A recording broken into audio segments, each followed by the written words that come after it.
He was like 14, 15 years old, right?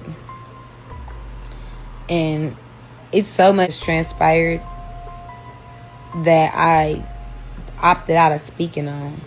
That a lot of people opted out of speaking on. But my personal information is not leaked, but given out. That's a breach of the compound. You know what I'm saying? Loyalty no longer lies here. So what am I being quiet about? Right? So let's play ball. I don't got Ben no more. And the reason I don't him is because he's a junkie. He's a smoker. I'm sure y'all done seen them videos on Facebook, Instagram, TikTok, social media in general of people smoking in jail and looking like tweaking out. Looking stupid in general of people smoking in jail and looking like tweaking. That's what he be doing. All the fans and people wondering why he ain't had no lawyer, why he ain't got no support, why he has no representation, because he smoked it all. He smoked it all. The lawyer that he only wants $7,500 to retain him. So y'all think that out of all these people that say his name in raps, that post him, even if all of them sent $100, he been in jail what? 8 years? 9 years? 8 years. Yeah, he been in jail 8 years because he fought the first 2 years in the county. He was convicted after that. He spent 2 years fighting, and then he was convicted. So I'm gonna spend all these years. You don't think even if it sent him $100, he would have the money to retain his lawyer? He don't have that because he smoked it. He smoked it all.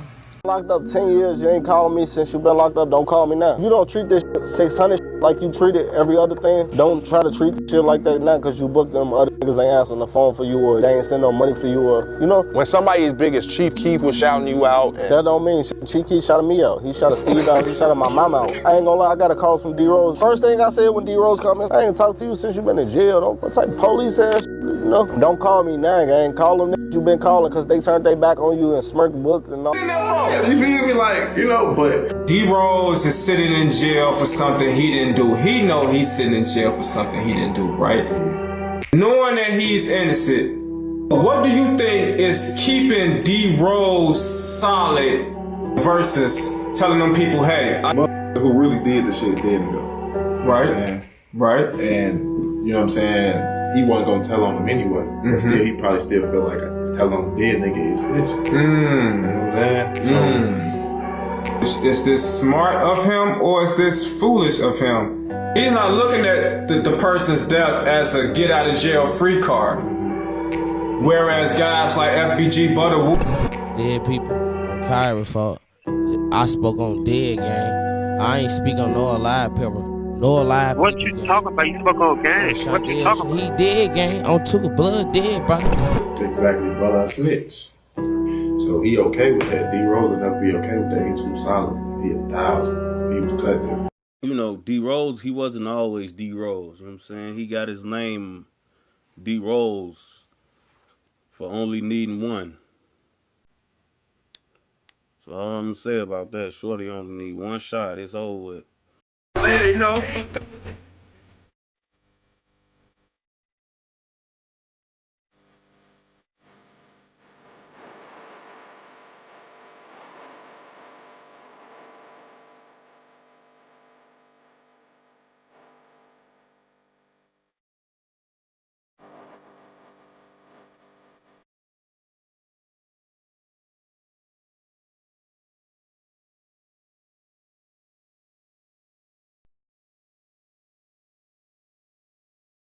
Narrator, heads up, explicit language, Chicago raw as hell. You've been warned.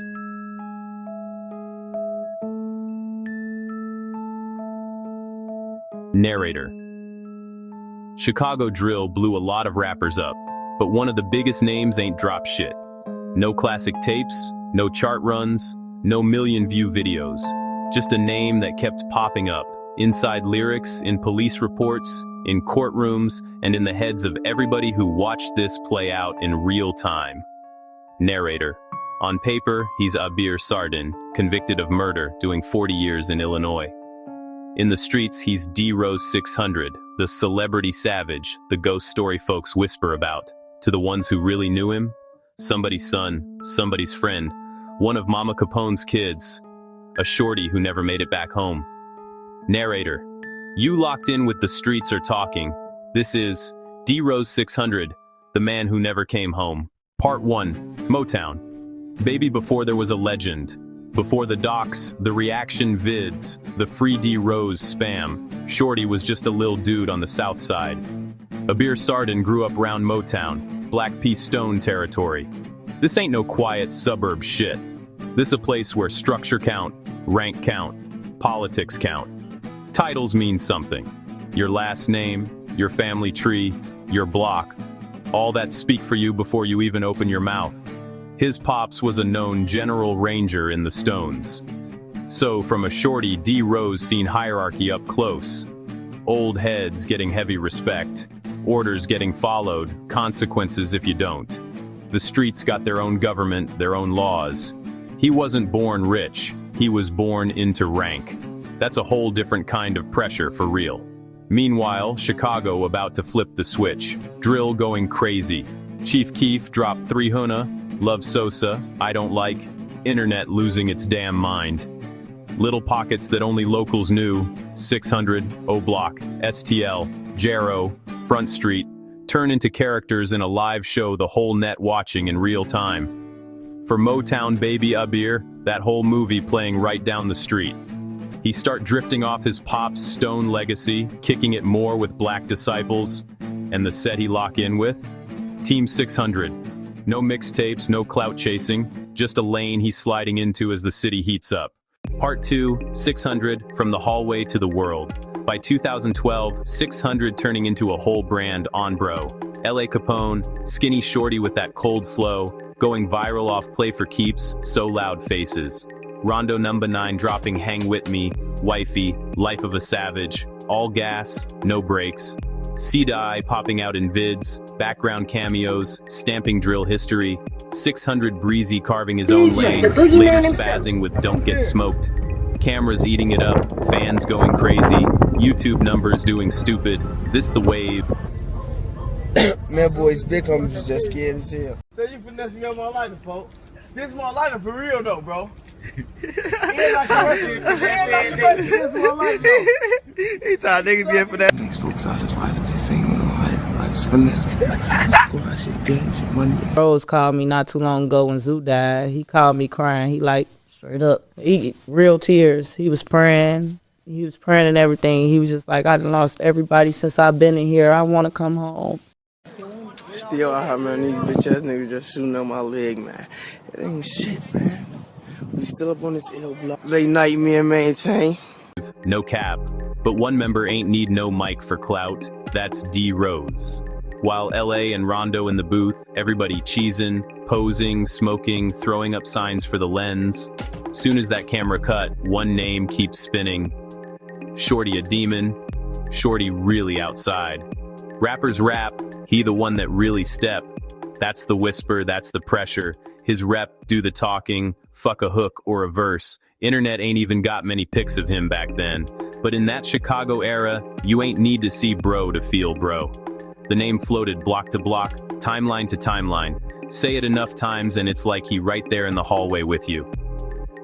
Docs like 600, the killer rappers who terrorized Chicago, and D-Rose, 600, Chiraq's most feared shooter, tried to pin that whole moment down. Same with D-Rose 600, Chiraq's most lethal shooter.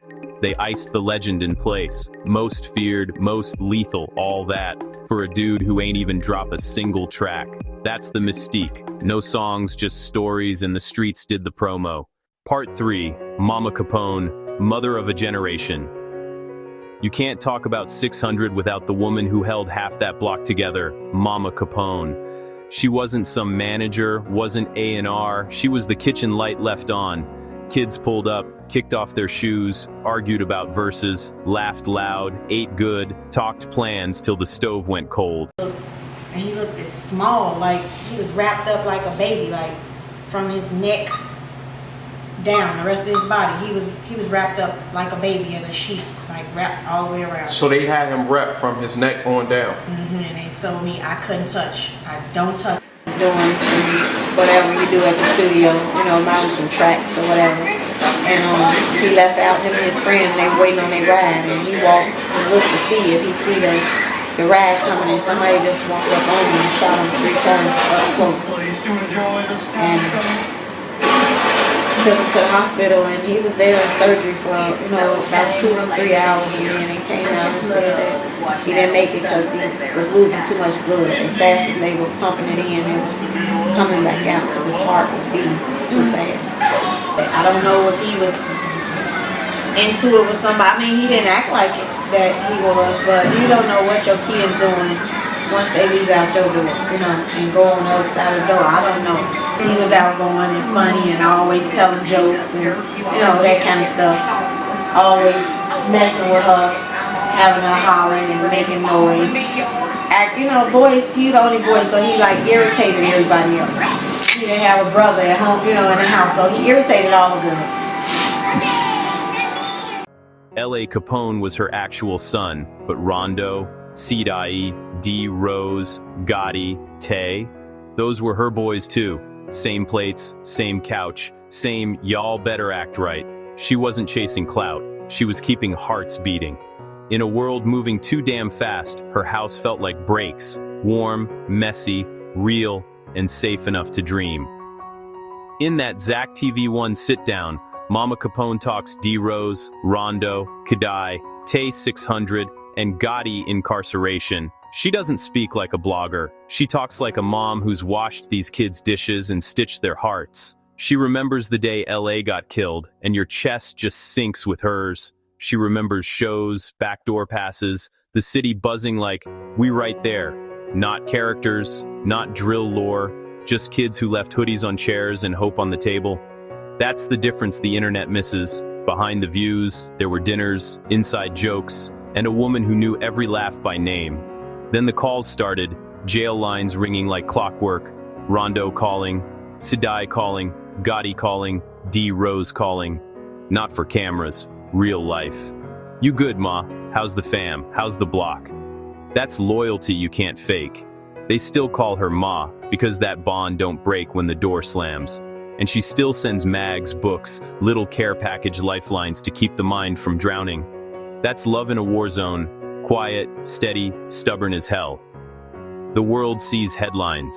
She sees boys who promise to be home by dinner, and now reach her through a cold phone and a prayer. Narrator.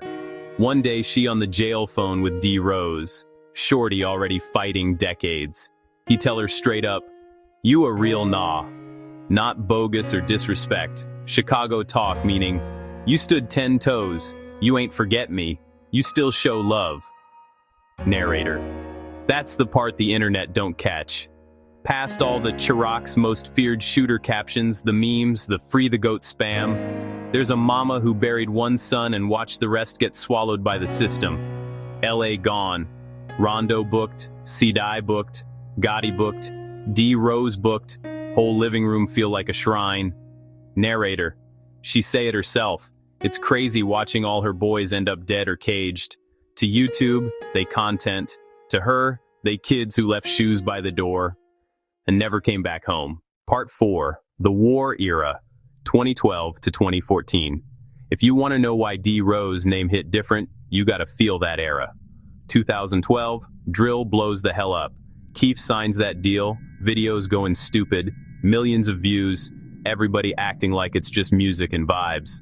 Then 2013, real life crash in, bodies start piling, funerals back to back, court dates, retaliation, no internet play, real smoke.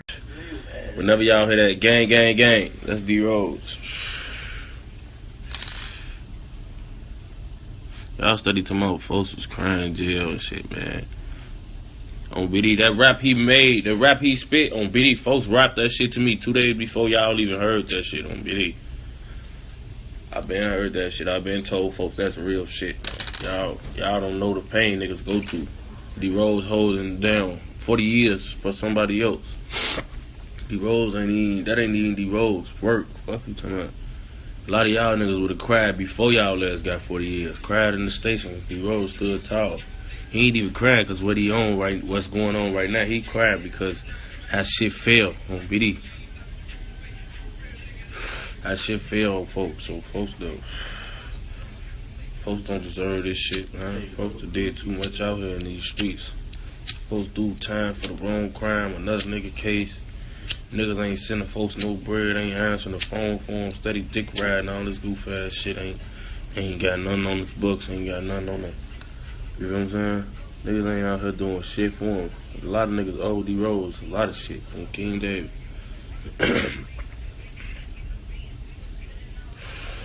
FreeDRose. FreeDRose.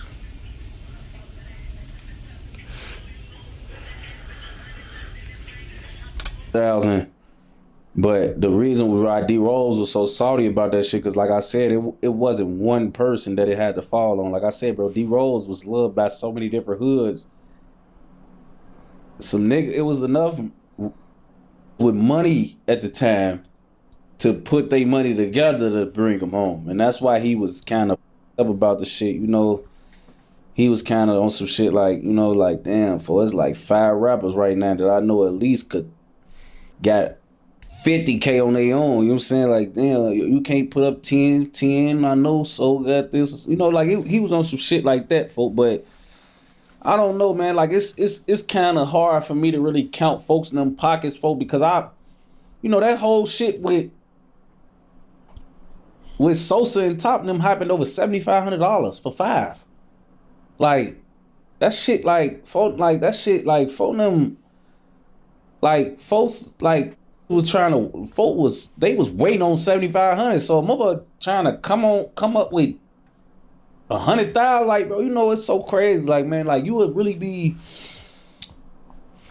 counting pockets, you see what's going on, you think it's more around than it is, folks. You know what I'm saying? You thinking about that 6 million a motherfucker signed to, you think all of that is in their bank on phone them. Like, you see a spending this and that, you like, they got it, folks. They got it. They gotta have it.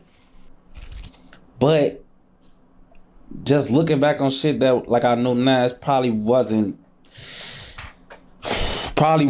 around like we thought. It's around now for real. I ain't gonna lie, like, D-Rose would have caught that shit right now, man. D-Rose would have got out the same day, folks. Like, or the next day. Like, if he had a bump, folks, this nigga go touch that, folks.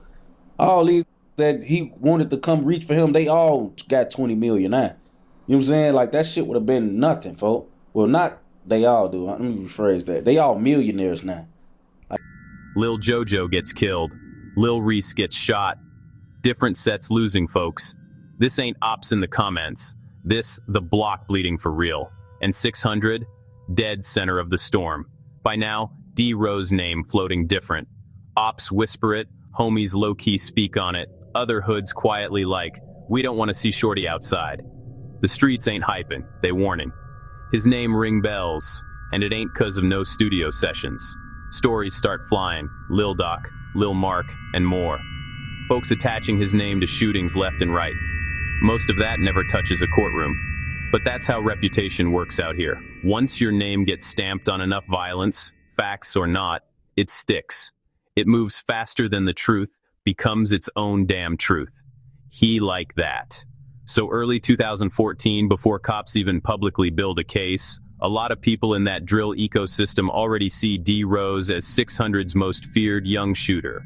No songs, no rollouts, just stories, and a whole lot of fear. Narrator, Part 5, February 12, 2014, the murder of Venzel Richardson. In the middle of this war, the internet be talking wild about bodies and clout, but they forget the kid at the heart of it. Venzel Richardson. Not a rapper, not some big op with a nickname, a 14-year-old shorty. A real kid. Put some damn respect on his name. On February 12, 2014, over in Woodlawn, Venzel gets gunned down. 14, barely in high school, smiling in school pics, worried about homework and hoop dreams, not dodging bullets. For his family, this ain't content or drill lore. It's pain, it's trauma, it's a hole that never the hell closes.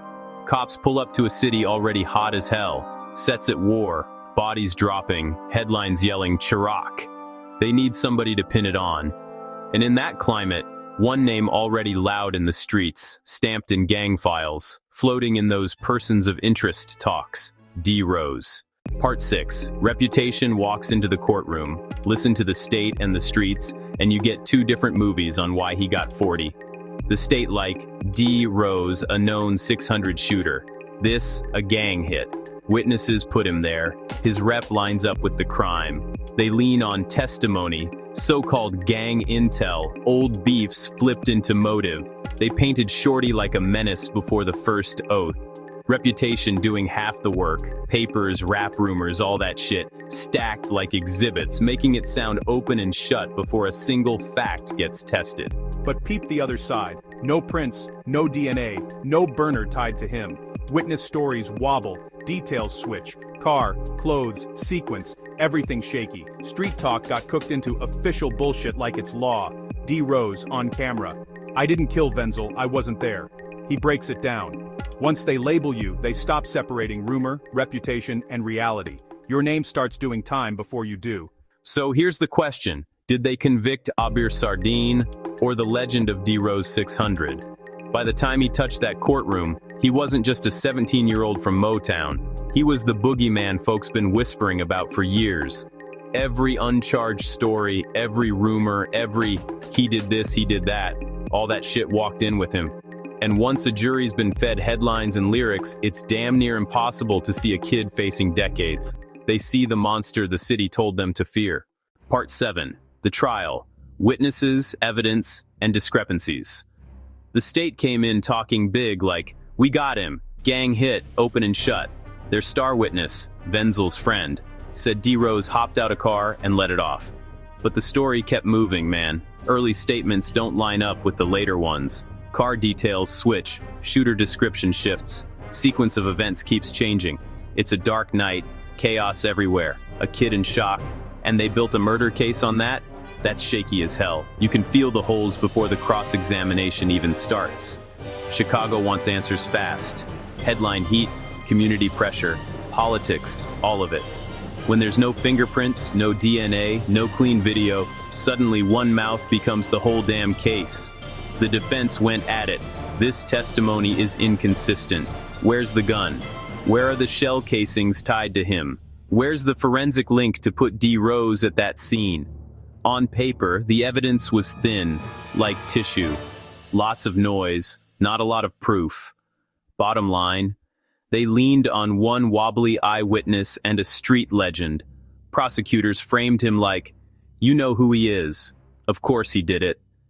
That's reputation doing heavy lifting where facts should be. They painted a monster and told the jury to color inside the lines. That ain't justice, that's narrative. And once that image sticks, it's hard as hell to scrape off. Part 8, the defense, innocence and the law. From day one, D-Rose says he's innocent. In that DJU-TV interview, exclusive. D-Rose claims his innocence, lack of support from certain rappers, Team 600 plus more. DJU-TV, he's calm, steady. I wasn't there. His team lays out an alibi, with his girl that night, and backs it with affidavits. But out here, reputation moves faster than facts. By the time he's in front of a judge, the street's already got a story about who he is. And once that story sticks, it bleeds into the room. Whether anybody says it out loud or not. This ain't some one-off in Illinois. Look at People vs. Miguel Weston, a man sent down off one shaky eyewitness, then cleared years later when DNA said, you got the wrong guy. That's the danger. Memory under fear, under chaos, under pressure. It bends. When the whole case leans on a single ID that keeps changing, you're gambling with a life. In court, labels get loud. Gang member, most feared, he like that. And that noise can drown out everything else. The alibi papers, the holes in statements, the simple fact he was 17. Did they convict Abir Sardine on evidence, or the legend of D-Rose 600? That's the knife's edge this whole case sits on.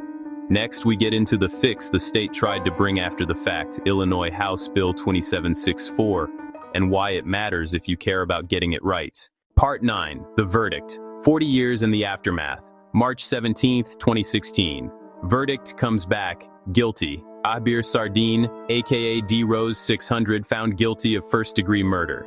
Judge drops 40 years. 40 years. Shorty was 17 at the time of the alleged crime. That's damn near a life bid. Whole room went cold. The courtroom jumps off.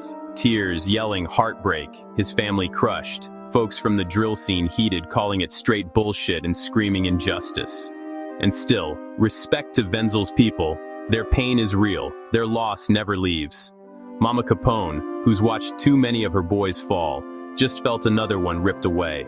Not by shots outside, but by the system inside. Outside, the city mixed rage with sorrow. FreeDRose flooded timelines, captions, and hooks.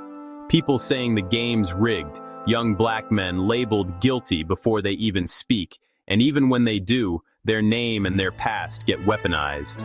His conviction sent a chilling message. Your reputation can bury you in a courtroom, even without concrete evidence. That thin line between legend and legal reality, it'll slice you up. Part 10, Behind Bars, Faith, Loyalty, and the Appeal. He was like 14, 15 years old, right? And it's so much transpired that I opted out of speaking on. That a lot of people opted out of speaking on. But my personal information is not leaked, but given out. That's a breach of the compound. You know what I'm saying? Loyalty no longer lies here. So what am I being quiet about? Right? So let's play ball. I don't got Ben no more. And the reason I don't him is because he's a junkie. He's a smoker. I'm sure y'all done seen them videos on Facebook, Instagram, TikTok, social media in general of people smoking in jail and looking like tweaking out. Looking stupid in general of people smoking in jail and looking like tweaking. That's what he be doing. All the fans and people wondering why he ain't had no lawyer, why he ain't got no support, why he has no representation, because he smoked it all. He smoked it all. The lawyer that he wants only wants $7,500 to retain him. So y'all think that out of all these people that say his name in raps, that post him, even if all of them sent $100, he been in jail, what, 8 years? 9 years? 8 years. Yeah, he been in jail 8 years because he fought the first 2 years in the county. He was convicted after that. And he spent 2 years fighting, and then he was convicted. So I'm going to spend all these years. You don't think even if it sent him $100, he would have the money to retain his lawyer? He don't have that because he smoked it. He smoked it. Once that gate slammed, time started moving slow as hell for Abir Sardine. 40 years on the books, but he ain't fold. Behind that wall, D-Rose stripped it back, looked in the mirror, and chose a different path. He found Islam, took his shahada, locked in with discipline and prayer. No clout chase, no tough guy act, just a young man trying to clean up his soul and his mind. In that cell, he's reading, studying, and praying, finding peace where there's damn near none to be found. Whatever the streets said he was, inside he worked to be better than the legend. That faith gave him structure, purpose, and the strength to carry a weight most people couldn't even imagine. Outside, folks kept it lit. FreeDRose on timelines, shirts, and comments. Family and a tight legal team got busy on appeal, digging through every line of the case. They said the state leaned on reputation over receipts. Eyewitness shaky as hell, stories flipping, no hard physicals to pin him there. They pressed the court. Stop letting the image do the heavy lifting. If it's justice, prove it clean. Don't let rumors, sets, and headlines become the evidence. But here's the ugly truth he spoke on in that DJU TV sit-down: support ain't equal. Some rappers who ate off the drill wave went quiet when it got real. They loved the vibe, ducked the visit. That's the industry for you, loud on the come-up, silent when the time hits. Meanwhile, his day ones and Mama Capone, they held it down for real. She's checking in, sending books and mags, keeping his head good, reminding him he's more than the headlines. That's family. No cameras, no cap, just love. And through it all, he's standing on his innocence, pushing the appeal and praying for a door to crack open. Faith, loyalty, and a fight that ain't over. Part 11, The Legacy, Legend or Warning. Years later, folks still say his name like a ghost story. D-Rose 600 stays trending in songs, comments, documentaries. D-Rose 600, Chiraq's most feared shooter. D-Rose 600, Chiraq's most lethal shooter. Whole lot of chatter. He ain't dropped no hits, but his legend, that blew up crazy. Bro got famous off the streets in the fallout. No cap, he's the celebrity savage people argue about to this day, for better or worse. His story got 2 lanes and both of them hit hard. The legend. To a lot of people, he's a martyr. Another young black man the system decided was guilty off rip. Silent, stood on 10, took that heavy time, and the block said, "Free D-Rose," loud as hell. Videos like D-Rose 600, 40 years for a murder he didn't commit? Keep pressing that question. Did they nail a beer or the myth they built around D-Rose? The warning. Others look at it like, Shorty got swallowed by the life. All that tough talk, ops, get back, sounds cool till it's funerals and court dates. One choice, one night, one reputation, and now decades gone. This street fame got fine print, and the fine print is pain. Families hurting, homies missing, whole blocks stuck in cycles that don't let go. He's the mask off the music. All the beats and flexin' don't hide the real Chicago. A ghost in the algorithm. And we still arguing, how much should a name weigh in court? When rumors move faster than facts, can justice even be justice? What do we learn from a kid whose legend outran his life? Not because of what he created in a studio, but what folks say he did in the streets. That's the stain and the lesson. Part 12, conclusion. The man, the myth, the reality. Listen, Abir Sardine, better known as D-Rose 600, ain't just some crime headline. He's a whole snapshot of a generation stuck between clout from the block and the cuffs from the courthouse.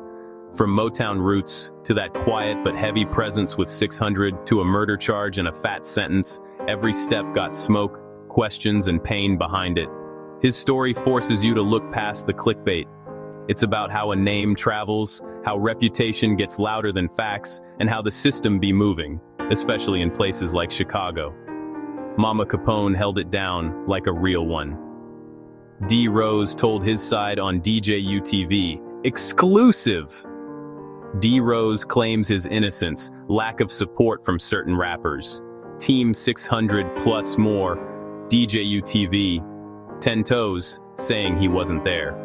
And the free D-Rose wave? That ain't just noise, it's folks saying this story feels unfinished and low-key unjust, no cap. However you rate it, legend or caution sign, his impact on drill and the bigger talk about justice is stamped. His name's etched in Chicago street history, a reminder of lives lost, dreams on hold, and how fast the truth gets twisted when the internet and the streets start talking over each other. We just walk through the life, the trial, and the aftermath. What you think? Did the aura around D-Rose 600 sway that verdict, or did the system get it right? Drop your take in the comments. If this breakdown hit different, like the video, share it, and subscribe to The Streets Are Talking for more deep dives that keep it a buck. And if you want the full picture from that era, run our 600 series playlist, front to back, plus tap in with 600, the killer rappers who terrorize Chicago for more context. Until next time, stay locked in, stay safe, and remember, the streets are always talking, if you're willing to listen. Rest respect to Venzel and all the families forever changed.